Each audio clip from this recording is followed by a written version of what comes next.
Social science की class में आपका स्वागत है। आज मैं नागरिक शास्त्र का पहला चैप्टर आपको पढ़ाने वाली हूँ, जिसका नाम है भारतीय संविधान। संविधान शब्द आपने कई बार सुना होगा, लेकिन संविधान वास्तव में है क्या, इससे अभी तक आप अनभिज्ञ हैं। तो सबसे पहले हम जानेंगे संविधान की परिभाषा या संविधान क्या है। तो संविधान एक ऐसा दस्तावेज है जिसमें देश की शासन व्यवस्था को चलाने के लिए कुछ नियम और कानूनों को जोड़ा गया है कि किस तरीके से सरकार कार्य करेगी। ठीक है, अब आगे बढ़ते हैं कि संविधान की आवश्यकता क्यों हुई और संविधान की अवधारणा क्या है। तो संविधान की ज़रूरत इसलिए महसूस हुई कि शासन व्यवस्था को सुचारू रूप से चलाने के लिए, जैसा कि मैंने आपको पहले बताया, तो सरकार के 3 अंग होते हैं।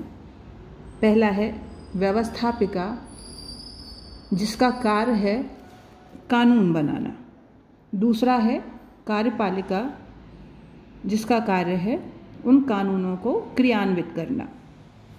और तीसरा है न्यायपालिका, जिसका कार्य है अगर इन कानूनों का उल्लंघन हो तो न्याय प्रदान करना। ठीक है, तो ये तीनों चीज़ें हो गई। अब इन तीनों चीज़ों में, या तीनों जो अंग हैं सरकार के, इनमें आपस में घालमेल ना हो, उनके कार्य आपस में मिलजुल ना जाए, किसी के भी अधिकारों का हनन ना हो, सभी अंग अपने अपने क्षेत्रों में कार्य करें, इसी के लिए संविधान बनाया गया है। और संविधान में हर एक के कार्यों को ठीक से वर्णित किया गया है। ठीक है, तो अगर संविधान नहीं होता तो क्या स्थिति निर्मित होती कि सभी के कार्य आपस में मिलजुल जाते और ठीक से जो शासन व्यवस्था है वो देश में कार्य नहीं कर सकती थी। तो अगर संविधान की अब हम परिभाषा की बात कहें तो आपको रेड बॉक्स में जो परिभाषा दिखाई दे रही है कि किसी भी देश का शासन जिन नियमों एवं कानूनों के तहत चलता है या चलाया जाता है, उसके संकलित प्रलेख का आशय यहाँ दस्तावेज से है। संकलित मतलब एकत्रित दस्तावेज, जहाँ सारी चीज़ें एक साथ एकत्र करके लिखी गई हैं, उसको हम कहते हैं संविधान। अब भारत का संविधान जो है विश्व के कई संविधानों से अच्छी अवधारणाओं को लेकर के बनाया गया है। जैसे कि हम बात करें तो भारत के संविधान में शामिल हैं मूल अधिकार।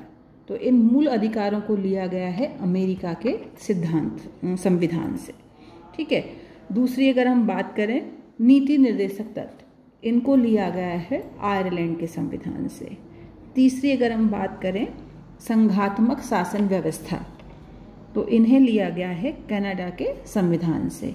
अब आप सोच रहे होंगे कि भारत को आज़ादी मिली 1947 में और संविधान लागू हुआ 1950 में, तो इन बीच के 3 वर्षों में भारत की शासन व्यवस्था को किस तरीके से चलाया गया। तो मैं आपको बताना चाहूँगी यहाँ कि उससे पहले एक एक्ट था भारत शासन अधिनियम 1935, जो अंग्रेजी शासन के समय चल रहा था और जो ब्रिटेन में बनाया गया था कि भारत में इंग्लैंड सरकार कैसे कार्य करेगी, ये सारी लिखित दस्तावेज था भारत शासन अधिनियम 1935।